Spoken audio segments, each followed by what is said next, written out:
Saudações alvinegras, pessoal. Eu sou o Danilo e esse é mais um vídeo dos Meninos de Fora da Vila.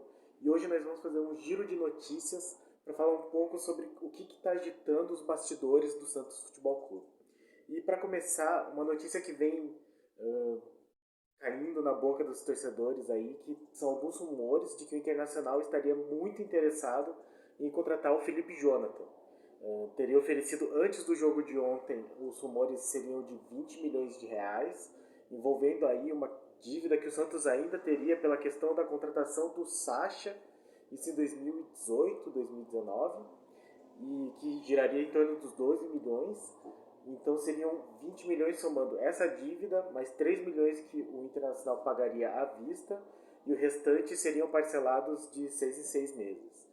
E após o golaço do Felipe Jonathan de ontem, a nova notícia é que além desse valor, o Internacional estaria disposto a ceder jogadores para o Santos. E foram cogitados nomes como o Rodrigo Lindoso e o Marcos Guilherme. E um jornalista da TV Bandeirantes teria informado que o Felipe Jonathan aceitou a proposta, teria aceitado a proposta, mas que dificilmente ela passaria pela diretoria do Santos, pelo comitê gestor, e os últimos rumores são que o comitê gestor de fato negou a proposta do Internacional, até porque o Santos não tem quem colocar no lugar do Felipe Jonathan. O Santos está carente em várias posições, mas a de lateral esquerdo especificamente é uma posição que o Santos simplesmente não tem substituto. É normal nós vermos o Copete improvisado ou o zagueiro improvisado, então dificilmente o Santos vai aceitar alguma proposta pelo Felipe Jonathan, muito mais pela questão de não ter como repor a falta do jogador no elenco. Mas está muito forte esses rumores do interesse do Internacional e esperamos que fique só no interesse, porque de fato a essa altura do elenco do Santos nós não estamos podendo suprir essa ausência do Felipe Jonathan à altura.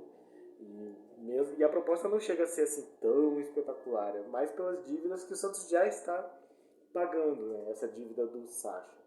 E excluída a dívida, o valor, o montante não chega a ser nada absurdo, assim, nada inaceitável. Então eu acho que a menos que o Internacional ofereça uma quantia muito além do que parece a realidade do mercado, eu acredito que o Felipe Jonathan vai continuar no time.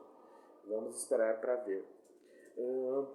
Para além disso, ainda falando das questões do elenco, o sempre eficiente Lucas Mussetti, da Gazeta Esportiva, nos informa que alguns contratos estão avançados na questão de renovação e outros foram acertados. Então a Gazeta Esportiva informa que o Jonathan, que é um zagueiro de ofício, mas que entrou muitas vezes como lateral, exatamente nessa questão da carência do time de ter um lateral, ele renovou o contrato por mais 5 anos, e que a renovação do Pirani está muito bem encaminhada. Ainda o Lucas Mussetti fala que o lateral Cadu, que é lateral direito, também da base, já está certo, mais ou menos da mesma forma que o Jonathan. Que do Lucas Braga, a negociação está avançando e tem ido bem, parece que a tendência é que renove. Do Balieiro também, as negociações estão em andamento, mas pelo menos existem, já é alguma coisa. E aí fala que nas questões de Copete, Caio Jorge e Sanches, nós não temos novidades. O Copete existe o fim do contrato dele que está muito próximo, creio que em junho, esse junho próximo. Então existe a questão do treinador querer ou não a permanência dele. Ele que voltou a ser inscrito pelo time e tem jogado os últimos jogos, inclusive entrou no jogo de ontem contra o The Strongest, mas que é muito questionado pela torcida por questões técnicas. Ele é o maior artilheiro estrangeiro do Santos, mas ao mesmo tempo não é um primor técnico, não é nenhum jogador, não é um ídolo da torcida. E é um dos salários que, por ser estrangeiro, acabam sendo muito altos dentro dessa política do Santos de tetos salariais. Então, creio que a renovação do Copete esteja em discussão pelo comitê gestor e eu acredito que não vai ser uma renovação muito fácil para ser aceita. Muito por essa questão do acréscimo técnico que ele poderia oferecer.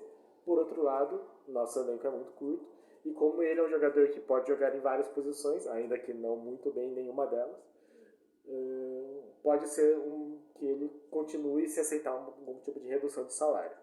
A questão do Caio Jorge, como nós já sabemos aqui, o contrato dele termina no final do ano, mas que 6 meses antes, ou seja, final de junho, ele já pode assinar um pré-contrato com qualquer equipe.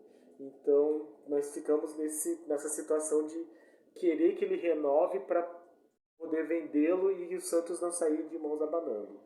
Não é uma negociação simples, porque, afinal de contas, qualquer equipe que queira contratá-lo agora pode esperar mais um pouco e contratá-lo de graça.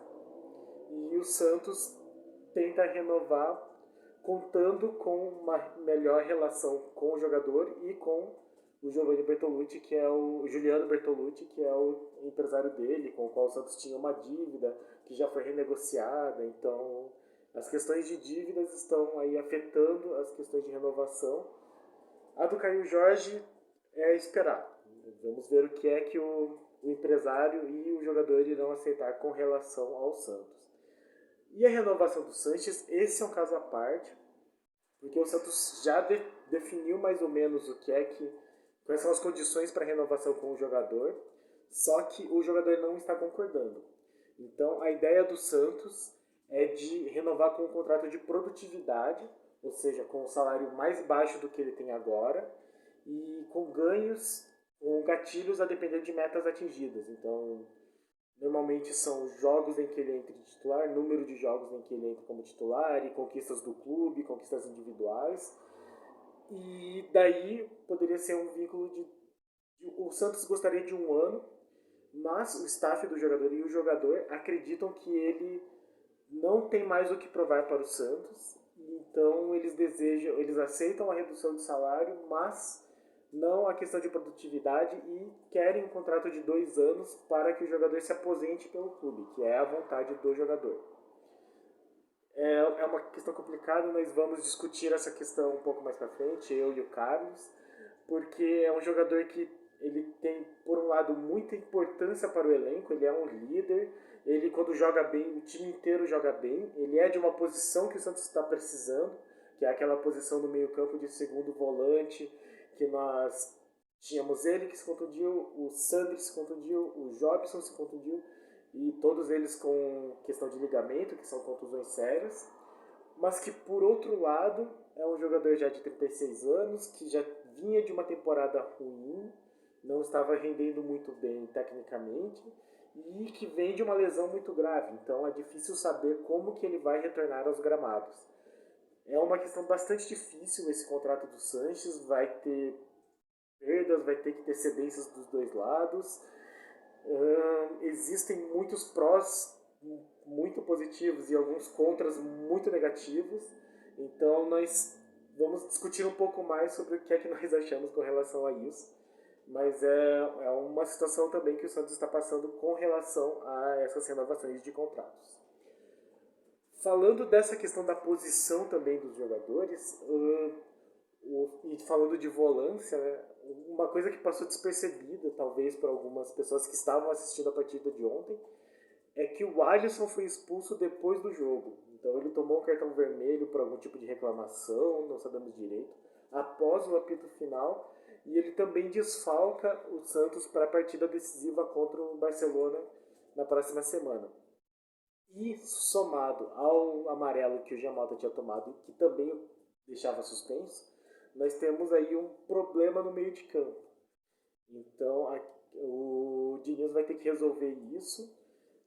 Poderia colocar. São várias possibilidades, né? Ele poderia colocar um outro meio de campo junto. O Balieiro, com quase toda certeza, vai assumir o lugar do Alisson. Mas aí ele poderia colocar alguém do ofício, que seria ou o Ivonei, que é um segundo volante, ou o Lucas Lourenço, que talvez faça uma função mais parecida com a que o Giamota estava fazendo, mas com maneiras de jogar um pouco diferentes. Ou ele vai adaptar mais ou menos como ele fez com as substituições de ontem. daí nós poderíamos pensar em Felipe Jonathan deslocado para o meio e alguém improvisado na lateral esquerda, possivelmente o Copete, como foi, ou talvez o Pará com o Madison na lateral direita, ou manter o Felipe Jonathan na esquerda e aí colocar ou o Marcos Leonardo ou o Caio Jorge para fazer essa função de meio de campo. Ou mais recuado, como também foi mais ou menos o que aconteceu no jogo passado contra o Strongest. São várias possibilidades, a gente vai discutir muito mais até a partida aí no nosso pré-jogo, até para saber se vai ter algum tipo de nova situação ou algum jogador que vai se lesionar ou não. Mas enfim, é mais um problema para o treinador do Santos resolver aí nesses próximos dias. E por fim, para terminar os nossos bastidores, o Santos anunciou que conseguiu reunir todos os processos trabalhistas que sofria e vai conseguir pagá-los de maneira parcelada. Isso resolveu em um acordo, o que é muito bom, e é um valor aproximado de 10 milhões de reais, só em dívidas trabalhistas. Considerando as questões de ser um clube de futebol e que a gente já está pagando várias questões trabalhistas com outros elementos, como treinadores e questões de dívidas com empresários, o fato de resolver algum tipo de questão que envolva as dívidas e as finanças do Santos é sempre um fato positivo. Então nós achamos bom que o Santos consiga resolver esse tipo de problema e existindo o acordo, você passa um tipo de mensagem para os investidores ou para o público de uma maneira geral ou para as pessoas que vão negociar com você, que é a diretoria está tentando resolver os problemas econômicos. Então, podem confiar em nós. E isso é muito importante para uma questão de mercado onde o Santos está inserido. O Santos agora conseguiu fechar patrocinadores de todos os espaços do uniforme e agora resolve mais essa questão trabalhista em um momento em que não tem o transfer ban. Então, várias questões que estavam atrapalhando as finanças, o setor financeiro do Santos e muito também a imagem do Santos com relação ao mercado externo já estão sendo resolvidas. E isso é um passo bom dessa diretoria. Que, mais uma vez, a gente fala, é uma diretoria que sempre primou e sempre levou como bandeira de campanha que se preocuparia muito com a questão administrativa e financeira. E nisso nós estamos vendo que, de fato, é algo que é prioritário para essa diretoria. Esperamos que ela se desenvolva na questão futebolística para que o Santos sofra um pouco menos dentro de campo. Mas é importante que essas questões sejam resolvidas e que a casa vá sendo arrumada para que nos próximos anos, a médio prazo, o Santos consiga ter mais força, mais poderio econômico para que isso se reflita dentro de campo. Então é parte do processo, é parte do trabalho e é ótimo que esteja sendo feito. E é isso, pessoal, por hoje. Algumas notícias rápidas e algumas opiniões apenas para a gente ficar mais ligado do que está acontecendo com o Santos. Continuaremos fazendo alguns vídeos falando sobre as novas notícias que vão surgindo e dando alguns comentários e algumas outras opiniões sobre as situações que envolvem o Santos Futebol Clube. Curtam, comentem, sugiram, façam críticas, compartilhem, sigam nossa página e vai para cima deles, Santos. Abraço!